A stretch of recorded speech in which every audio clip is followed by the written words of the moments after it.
Hello, I'm Don Mooers. Welcome to Montgomery Week in Review.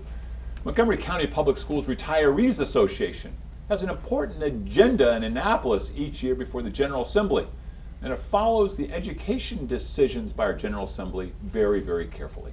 Fred Evans, a former president of the Montgomery County Retirees Group, will review the actions of the FY17 session as well as other items of interest to all of us. If the president's budget proposals are approved without any changes, people throughout the scientific community in Montgomery County could be in danger of losing their jobs. Dr. Bruce Fowler, toxicologist and a senior member of the National Association of Retired Federal Employees, NARF, is here to explain the problem. Linkages to Learning, one of Montgomery County's great organizations, has developed a new program for parents of their students that has the potential to change lives. Karen Duffy, Director of Youth and Family Services at EveryMind, is here to explain the partnership of EveryMind and Linkages on this great project. People in Montgomery County think of May as Housing Month, with the important housing conference, the annual housing conference, a major event each May. Robert Goldman, president of another of Montgomery County's leading organizations, Montgomery Housing Partnership, will review the state of housing and affordable housing in our community. Fred. Don, how are you? Good. As a teacher and administrator, now retired, Retirees Association plays a huge role in our education, doesn't it? Well, I don't know if it plays a huge role, but we try to. Tell us about the organization. Yes, first of all, there's a two-pronged, two organizations. The Maryland Retired School Personnel Association, MRSPA. Okay. And that's the state association that encompasses the 23 county groups and Baltimore City. And who's personnel?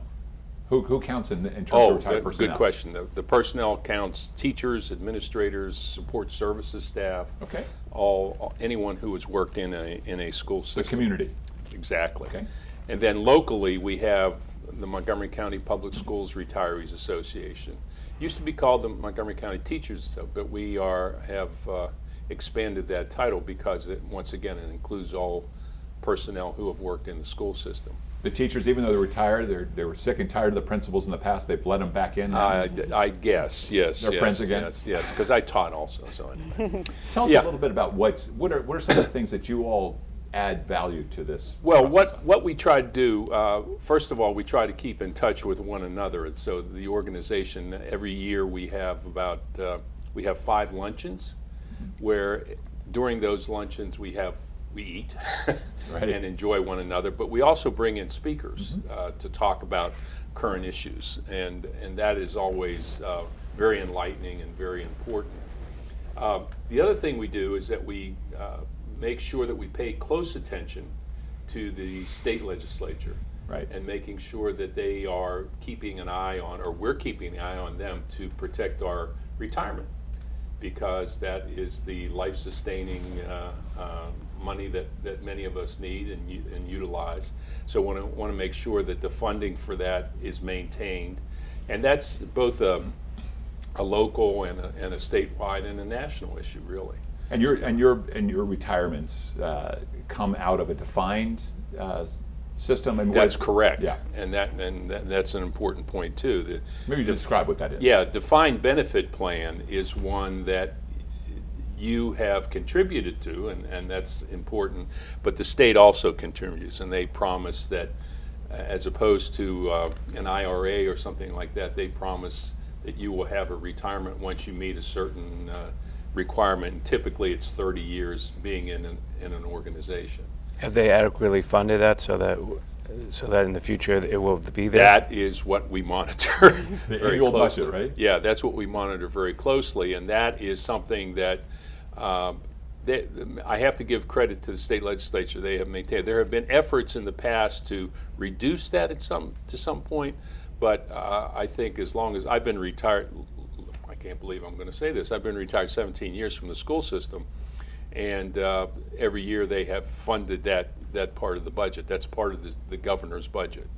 But isn't that a key part of the pact that you make when you come in as a teacher? You're not making a ton of money compared to what you could in the private sector, but you are then understanding that once you retire, that you're going to be able to live That's a right. life without going into poverty. Yeah, that's right, and that is what the essence of the so-called defined benefit plan, and one that's important. So that's what we monitor. But I want to say a couple other things about, if I have time. We got about 2 minutes, so please, you got time. About the MCPSRA.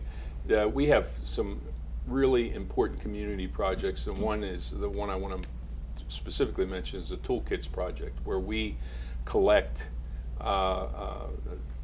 Develop toolkits for students who are in need, and then at the beginning of the year they get backpacks, they get school supplies, and I wish I knew exactly the number, but it's been thousands of those that we've given since I've been aware of the program. We've actually benefited quite a bit at Linkages say to yes. Learning. Our good. students, they're so excited every year to get their backpack full of supplies. That's right, So that's right. It's very exciting for them. And a lot of us do personal volunteering in schools, whether it be tutoring and mentoring. Many of us stay connected in that way. I know I have. I worked with a lot of mentoring programs in various schools, and that's real important to give back. Very, very important. We got 45 seconds left. For you, what's the best thing about being a retiree in terms of anything like advice you can giving advice to teachers, principals, and what do you think? I am very proud of having been an employee in the Montgomery County Public Schools, and one thing I would say to retirees, don't ever forget that you are an advocate for the school system. The school system has 159,000 students. We are growing rapidly, and so it's important for us to support the local school budget, which this year is going to be $2.5 billion. Right. Which is almost half of the county's budget. So, Fred, looking forward to having you back, and also thank you so much for hosting this show periodically. It's it is the high point for the show, I think, when you're the host. Well, that's not true, but thank you. Appreciate it.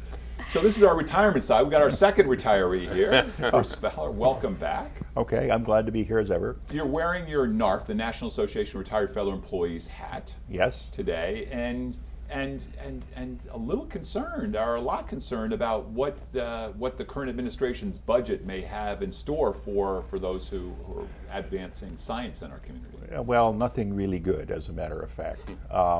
The cuts to the budget of agencies that are working on things that might be regarded as politically sensitive, like the EPA, for example. I thought you were going to say like health, welfare, education, Well, terrible things. They have taken hits too, but EPA especially. EPA is the one that's so far borne the brunt of this. Right. And the concern is twofold, that the federal workforce is aging, so there are a lot of people who are retiring out of it, a large number of people. Which I think no matter who would have won this election, that crisis is fast approaching, where we're going to lose a huge chunk of our federal workforce, correct? to That is retirement. correct, and we're losing historical knowledge. Sure. And it's about remembering what the mistakes of the past and not repeating them. Sure. So that institutional knowledge is very important. But more importantly, it has to do with the ability to attract, recruit, and retain younger people coming out of college or out of graduate school into the federal workforce. There's an adage from Murphy's Law that I like quite a bit, which is if you want a winning track team, you need one person who can jump 7 feet, not 7 people who can jump 1 foot. Okay. I like that too. Well, it's true. Right. You need people who are well trained and motivated. Now, like the teachers, no one goes into public service for the money. It isn't about that. It's about trying to give something back for most of us. And they do. Sure. They do.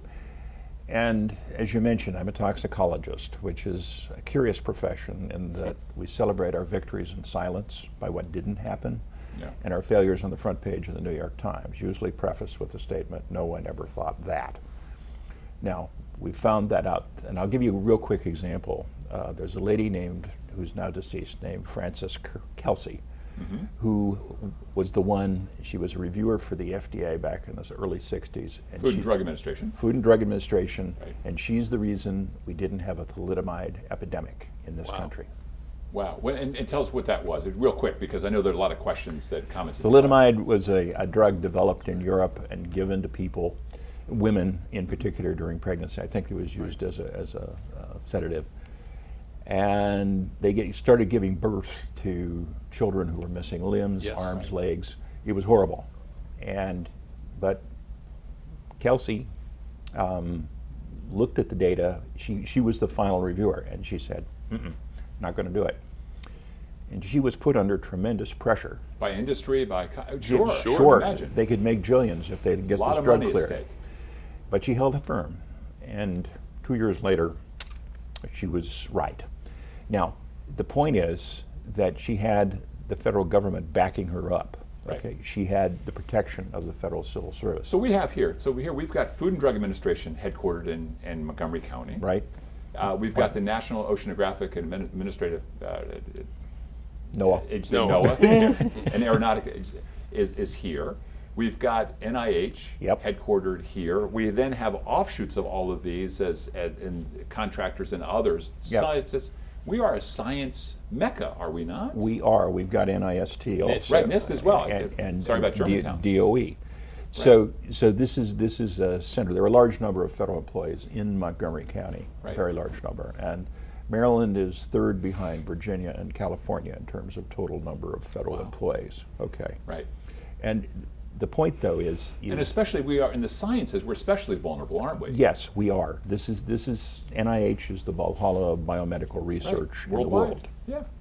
So if you start saying people start saying, I don't think I want to go down that road, and not going into federal service or not going to NIH, then we all lose. We really do. We look at Department of Energy and the Nuclear Regulatory Commission as well. We've got all these nukes and all these things, and we're at the middle of all that safety as well, aren't we? We are. Now this Scientists. is. I mean, if someone gets sick or gets a exotic disease of some sort, we're very blessed to have NIH here because undoubtedly they have some people working on that very thing, Sure. and you can get first-line treatment. Where are we at when you look at a long-term trend on funding for NIH and sciences? Where do you think we are, barring these current Bruce, proposed I hate to say cuts? there's only 30 seconds left with 30 this. seconds.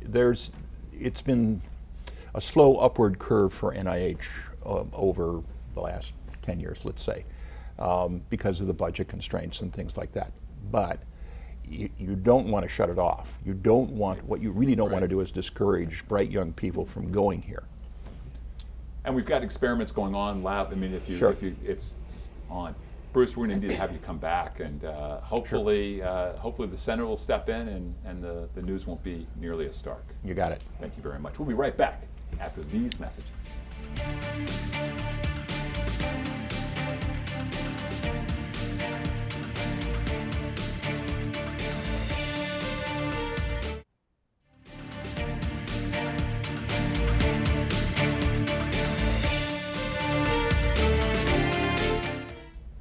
And we're back. Now, to show that it's not just retirees who are on this show, we've got folks who are still active involvement, who are in The young ones. in the pre-retirement frisky stage. ones. We're still active. You're active, aren't you? Just doing other things. Karen, welcome. Thank you. It's great to have you. Thank you. Tell us a little bit about this program that that EveryMind is pulling off or co-hosting as a part of the Linkages. So as part of our Linkages to Learning initiative, one of the main goals of the program is to help families attain self-sufficiency. So we want to be sure that families can live in Montgomery County and live comfortably and have the sorts of resources that they need at their disposal. So one of the things that we're doing with Linkages is we are offering classes through Montgomery College to our families, mostly our moms, so that they can get various certifications, whether that's to be a licensed child care provider, get their food safety certification. And that has been our most popular one so far, is the food safety certification. And we have a lot of moms who now want to band together and start their own business as operating a food truck or working in a restaurant. And so we have connected with another organization that's going to mentor our moms once they get their certification to help them become entrepreneurs and small business owners. And our hope is that these moms can contribute to the household income and make a better life for the whole family. How does a mom find out Or how does anyone find out about the program? So right now, we are doing this just with our Linkages families, and the EveryMind oversees 11 of the 29 Linkages schools in Montgomery County. So we're working with that population of folks in the Linkages. But if this works, and we think we can expand it through private funding, we'd like to open it up to a lot more people. Right. It can be life altering when mom can now contribute to the family income. And still be able to be available for the kids, because owning your own business does allow a certain amount of flexibility. So she can be available for school activities and be there when the kids get home. And this is very important to a lot of our families. Yeah, we've seen, for example, father passes, dies all of a sudden because of cancer or something, and the mother hasn't been working, and all of a sudden the family's in real turmoil. We've seen, not as tragic as that, but we've seen, families where dad is a seasonal employee, and so during the winter months, they're not working, and there's no income coming in, and these families are really struggling. And fortunately, there's programs like Linkages to support. But again, we want our families to be self-sufficient. I do a lot with the immigrant community in my life, and we're talking about a lot of immigrant families here that you're in the community. I think I got to tell you, the women in these families. What's the old joke that the women only look after the little things while the men are looking after the big things, whether there should be war, peace, the men are looking after, and the women in these families are looking after little things like, do we have food on our table? Right. The kid's going to be able to go to school? Right. Do we, all those little inconsequential things. And so it seems to me that you're kind of helping to direct what's already this incredibly strong group of individuals towards an economic self-sufficiency. Absolutely. I mean, I really applaud a lot of the moms that we work with, because they are so strong, and they have so much interest in volunteering at their children's school, being a part of their lives, wanting to play a part in the community, wanting to contribute to the household income. They're just amazing, and if we can help them sort of reach that goal, I think we will have served the greater community even more. The more self-sufficient our families are, the more that they're giving back to their own communities, the stronger our communities ultimately are. And ultimately the kids benefit from that, and then they thrive and do better in school and have both as great role success. models, watching role models as parents, as well as the self-sufficiency, less of the kind of worry at home. Right. Exactly. Right. Yeah. That's great, Karen. Thank you. What brought this up? And also, we got only a minute. What some of the obstacles? I think we're interested. What are the obstacles that you see some of these moms facing as you're trying to? Well, that's an interesting question. The obstacle, we've run the program once, and we put one set of 12 moms through the program. And what we learned was, a lot of our moms have not been in school for quite some time, or they have other distractions, and they didn't really realize the requirements of sort of studying again. So in addition to running the program this time around, we are also providing study groups to our moms. Excellent. So that they can work with each other, and they can work with the staff to make sure that when they go to take the certification, they're going to actually pass it. That's great. Yeah, and it actually came from one of my staff who is an immigrant herself, is working as a director for me now, and really saw a need and decided this is how we were going to help. Karen, hats off to you. Thank you. And to your colleagues. Look forward to hearing more about it in the future. Thank you. Hope you'll come back. I will. Thank you. Robert. Yes. King of affordable housing, not just in Montgomery County, but one of the leaders in the nation. Welcome back to the show. Thank you. Glad to be here. So let's May, Affordable Housing Month, the conference coming up. Why don't we start there a little bit and where Montgomery Housing Partnership fits into affordable housing? Yeah, I mean, this is an important time. It's an uncertain time. Montgomery Housing Partnership's been around since 1989 on the notion of providing quality, affordable housing, but realizing we've got to do more than that. And so we also provide help to empower our families, programs similar to what we just heard about, but after-school programs and preschool programs for our kids. And then we have neighborhood. We sort of try to build this and strengthen neighborhoods around where affordable housing's located. Like we heard about on the science side, on the housing side and service side, the proposed federal budget could be very dramatic. Major programs would be completely eliminated. Programs called like the Community Development Block Grant and Home Program, which has been a staple of really communities and counties being able to kind of invest in lower income communities and make them stronger. We hear about Meals on Wheels and other programs like that all being eliminated. So it would have a dramatic effect. Wow. And I think what happens is that puts then the pressure on states and local governments to do more. And I think we're beginning to see that. I think on the state level, we got the past legislative session, we saw an increase in funding for an important housing program, so we were pleased to see that. And then the county level, there's a lot going on. We've always need money in the Housing Initiative Fund that we just, for example, for us, we were able to build a 149-unit senior building in downtown Silver Spring, thanks to The Bonifant. The Bonifant, What a thanks great to, building. yeah, absolutely, and it's going to be a Purple Line stop there if that happens. We have a library next door in the heart of downtown Silver Spring, so great location. And it would not have happened if we did not have that investment at the local level from the Housing Initiative Fund. Perfect. But what we're also working on is these sector plans.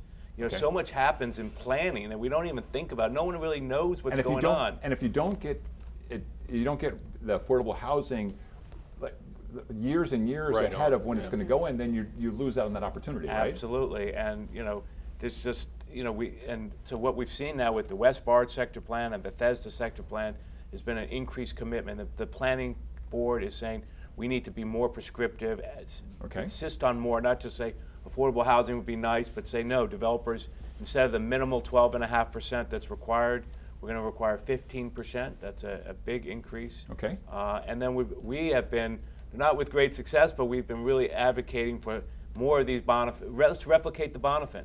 If we have a site where we're going to do we have a library at the Little Falls Library, let's put a housing there too, next to the library. Let's put some in Bethesda. Let's take a break there. That's a lot to digest. Yes. Come on back. I know Okay, Bruce has some things. I'm just continually struck by the rich resources that exist here in Montgomery County to support things, even if the federal programs fall back. There are a number of NGOs that we've heard from. We work with Interfaith Works and Cornerstone Montgomery. And again, the idea though is that we have these immigrants coming into this area who need support in order to plug into the community, whether it's jobs or Sure. training. And we're hoping to support a program at Interfaith Works for teaching people how to manage money. Okay, money management. So we got to, I mean, and our approach and our thought is we got to bring all these groups together. Sure. And one of the frustrations is that the administration's federal, the president's budget is saying we're going to cut from your group, we're going to cut from the social service, we're going to cut from housing. When you put all that together, it's going to have It's a a really disaster. Yeah. big It sounds like a war detrimental on the effect. poor. Is that what you?